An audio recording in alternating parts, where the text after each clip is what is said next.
Are you suffering from a lack of self-confidence right now? You sat at home or out and about watching your phone, headphones on, or just those little earbuds if you've got them, thinking, yeah, I don't have any self-confidence. People always think that I'm confident because I'm a professional show-off, but I'm actually quite shy in what you might call normal social situations because I'm a professional performer and I've been performing since I was 15 and doing stand-up comedy. I can already tell just from watching this video and see, because I never watched any of Russell Brand's YouTube videos. I mean, his whole I don't know, spiritual thing was a little for me. But seeing him now, because I made like a full-on analysis of Russell Brand. If you click above, you could watch it right now. I could tell that when Russell Brand is being charming, he's putting on a vibe, a character. Like he says, a show off. That's exactly one way to do it, is to just go, I am going to detach myself from this character that I'm about to play right here because it's fun, because it gives me a lot of validation. It gives me all these good feelings. You know, I'll drink, I'll do drugs, I'll make myself kind of detach from who I really am and just feel all of these positive emotions in the moment without caring for what consequences come from that. That's one way to go about it. But I think the reason why Russell got into all of this spirituality is because he was hiding away, and it feels so much fucking better when you could be present with somebody without detaching yourself from the interaction. Actually being there, vulnerable with the person without having to come off attractive, funny, interesting, without intimidating people, without making people feel like they are less than you, less charming, less attractive. It's so much more fulfilling to be there with somebody and just to connect with them on a present level. In other words, and this is how I define an interaction, a relationship, when two people are acknowledging the shared human experience. What does that mean? It means, I love that I'm already getting so deep after just 20 seconds of watching him, but I think this is important. What does it mean to acknowledge the shared human experience? I believe that a relationship is when two people acknowledge that both of them are here on this earth, just like playing the game of life for however many years, 70, 80, 90 years. And we all have the same emotions, experiences, pressures, all of that stuff. Quite often it feels as though we're the only people that have that. But when we can interact with another person and realize that they have the exact same feelings and experiences and pressures and everything that you have, despite what they look like, oh yeah, well they may be more attractive or they're less attractive in society, so they're different from me. Not really. Honestly, everybody's experiencing the same insecurities, the same emotions. Maybe not exactly in the same way that you do. Maybe not at the exact time that you have. They've experienced it in their own individual way, but we're all experiencing the same stuff. And a relationship is best when we acknowledge that with each other. That is the true way to build attraction, chemistry, connection with a person. Compare that to what Russell used to do, which is being the entertainer, the charismatic person, the quick-witted, fast person that's always moving, that always knows how to respond in the perfect way. Fun in the moment may bring quick sex, quick validation from people thinking that, oh wow, you're really high value, I want to be around you. Not attraction, admiration maybe, intimidation maybe. This is why I think Russell got into this whole,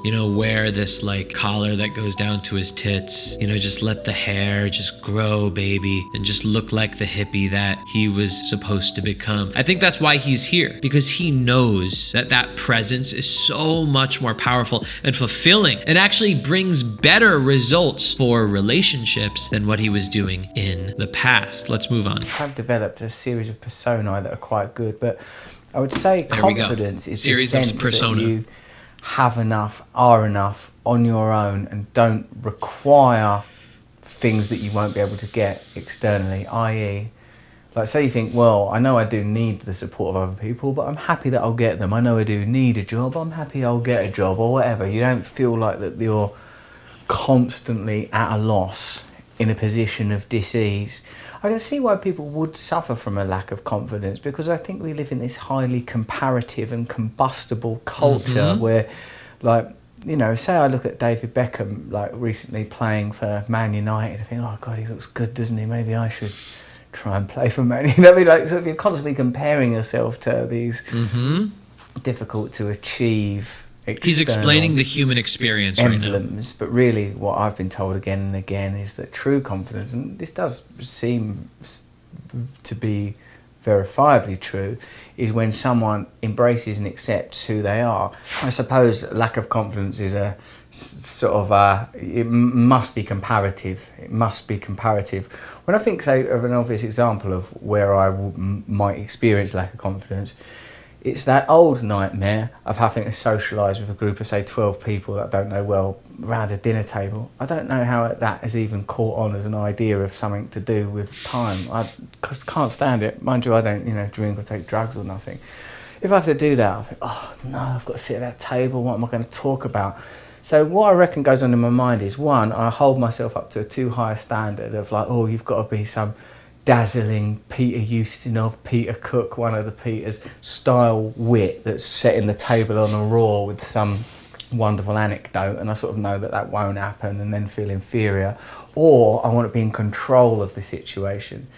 You can't really be in control of many situations. That's what I'm beginning to learn, that there is little control to be had. You could master a discipline. You could become very good at jiu-jitsu, say, and then you would feel confident in that area. Always going to be someone better than you. He's talking about his past. He's talking about what he used to do, which is he would work on mastering these group interactions. Now realizing that you don't need this control. You don't need to be skilled to the level where you could deal with all this. If you just remove it all, remove all those needs that the ego thinks it needs to have, and just be present in the moment, acknowledging the shared human experience. Seeing yourself and others is what I believe people call love. And this is exactly, once again, what I think Russell has found his way into. And this is what he's getting to here. I say that the answers to the feeling of a lack of self-confidence: one, don't compare yourself to other people.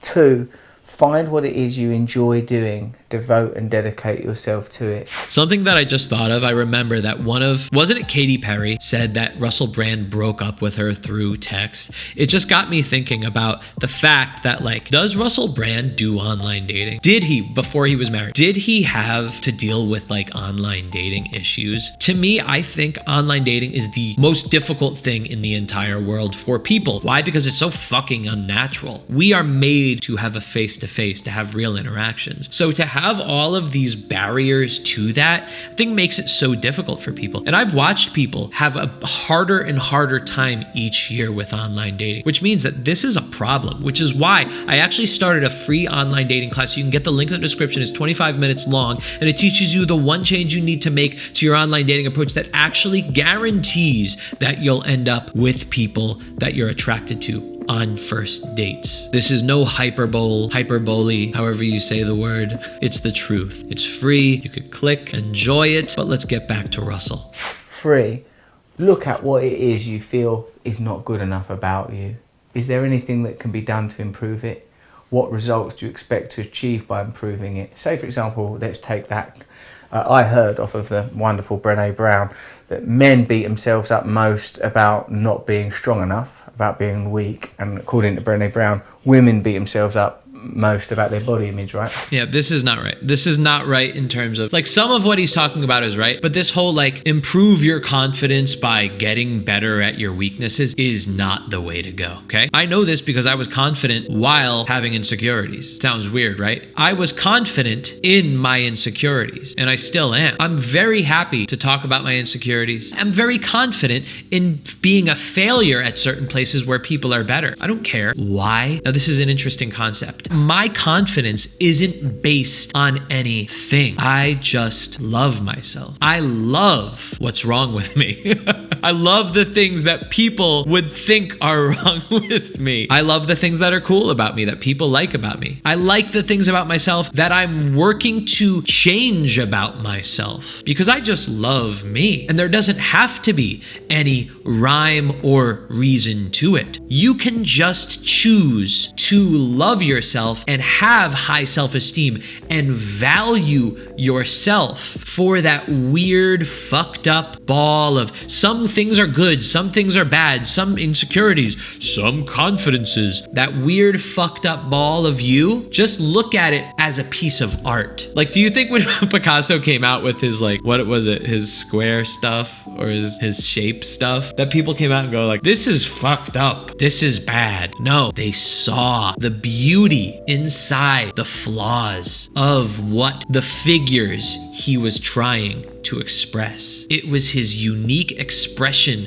of himself that was beautiful. I truly believe that all of this, like, insecurity that people have, this alpha beta shit, I truly believe it's all made up. Because the only time that I'm feeling non-confident, those times where I feel like less than others, is when I choose to engage in society's kind of philosophy, standards, worldview. The second I detach from that and just am living my own life is when I feel so strongly good about myself and about the world. What if I feel, oh, I'll exercise more, I'll eat healthier, I'll try and get fitter.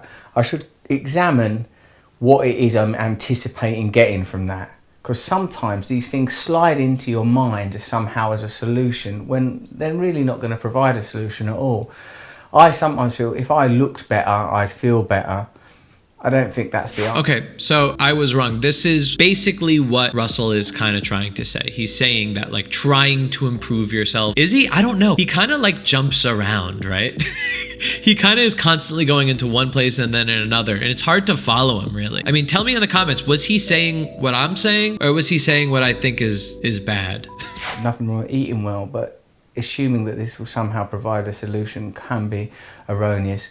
Let's take the second thing, rather than body image, feeling weak. Well, that can only be comparative, isn't it? I'm weak compared to, I'm not weak compared to people with atrophied upper bodies or people that are immobilized for whatever reason. When I think I'm weak, I'm comparing myself to a type of man and then thinking, oh, I'm not that type of man. I didn't reach the, you know, the kind of, when I was at school and thinking, oh, these are the hard lads, or when you start going out and lads that have fights and kick people's heads in and that, and you think, oh no, I'm not one of them, I could get my head kicked in at any minute.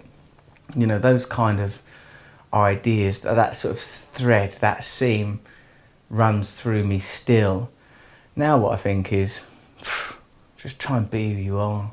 Just don't live your life constantly imagining your body should look better. You know, when people talk about this stuff like Russell is doing, I mean, he's doing a nice job of it, but like, this stuff never convinced me. Just be yourself, because don't compare yourself. I always want to know why. And that's why I spent so much of my life trying to figure out, wait, why should I only be myself? Why should I not compare myself? I sense that that's the right way to go. Until I truly know why, I can't be motivated to do so. And that's why in this video, I'm trying to kind of break down what he's saying in the way that I see it. By the way, it's really funny. Somebody just texted me last week that I was in a Russell Brand video for a few seconds. He like was using B-roll of like something that I was on TV for, and it was funny. I was on a Russell Brand video once, so you could watch that one here. See, I'm having you click to another Russell Brand video instead of my own videos. See, I'm truly selfless. I'm truly confident because I don't care what you think of my videos. I don't need you to watch more of me. Now, but I do address these things. I do eat well. I do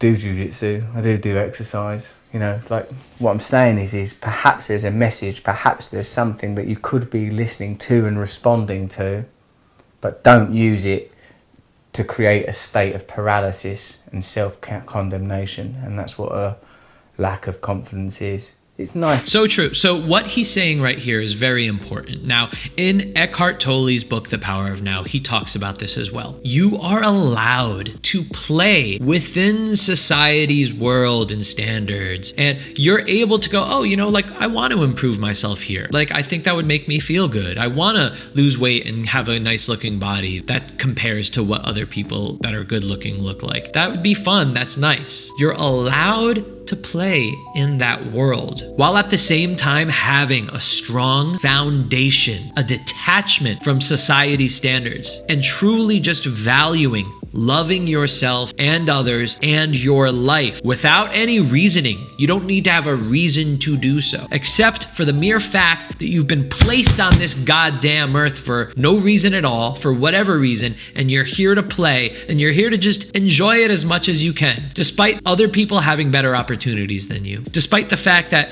there's going to be a lot of hardship and shitty things that happen. My happiness, my self-esteem, my confidence comes from the fact that this unique, weird, fucked up ball that I am is its own just magical art piece. Confident people, it puts you at your ease when you deal with people that are genuinely, truthfully confident. They're not overbearing. Like some of the most confident people I know, they're very easy to be around, and they're people that have done work on themselves in one way or another. If you want to feel confident, stop judging yourself, but do go to work on yourself. Yeah. So what he's talking about in terms of these people that are truly confident, they're just at ease with themselves. I believe that the word confidence really just means happy. The truest confident people I've met a lot of people. I've socialized a shitload throughout my life. The most confident people are just the happy ones. When you are just happy, I've never seen more true confidence, because a happy person doesn't need things to be happy. He doesn't need to, oh, once I get there, then I'll be happy. Once I look like this, once I have this, once people see me this way, then I'll be happy. They don't have any of those issues. So for instance, I'm gonna go meet somebody. I'm gonna go on a job interview. I'm gonna go on a date. Oh, I need to impress this person? Nope. For me to be happy? Nope. So I won't get anxious. If it happens, it happens. If it doesn't, it doesn't. I'm just gonna enjoy myself regardless because I'm happy. That's what he means when he says the people that you meet that are truly confident, they're just kind of chilled out, relaxed. So if this video gets anywhere to, I don't know, 100,000 views, which I don't think it will because this is such a fucking random video that I'm doing. But if it does, I'll do a part 2. Now listen to me. I just started a new podcast. It goes live every Tuesday and Thursday, 6 p.m. Pacific, 9 p.m. Eastern. The whole point of this podcast is to gather people that are like me, people that are interested in learning about relationships, happiness, confidence, social skills, but not in a psychopath way. Like you see on the internet, all over the fucking internet. It's about red pill, how to be fucking alpha, pickup artist. It's real shit that I'm going to be talking about on this podcast. Also, we're going to have a little bit of fun, you know, poking fun at these pickup artist stuff, while at the same time learning alternative, healthy, effective ways to get with people that you want to start relationships with, people that you're attracted to. It doesn't even have to be in dating. Anything that has to do with happiness, confidence, is what I talk about. The other great thing is I bring you guys on to ask me questions. I bring on guests, you know, some of my friends that are creators. I'll bring them on, interview them, coach them. The other thing I love to do is do this thing called mock dates, where I bring in my subscribers and put them on dates, and then I coach them through it. But you get to practice without any judgment, and then have a social coach actually walk you through how you're doing. I'm loving this new podcast that I'm doing because it gets me to build the community with you guys. It's called Betas. Otherwise, if you want that free online dating class, click the link in the description and get that too.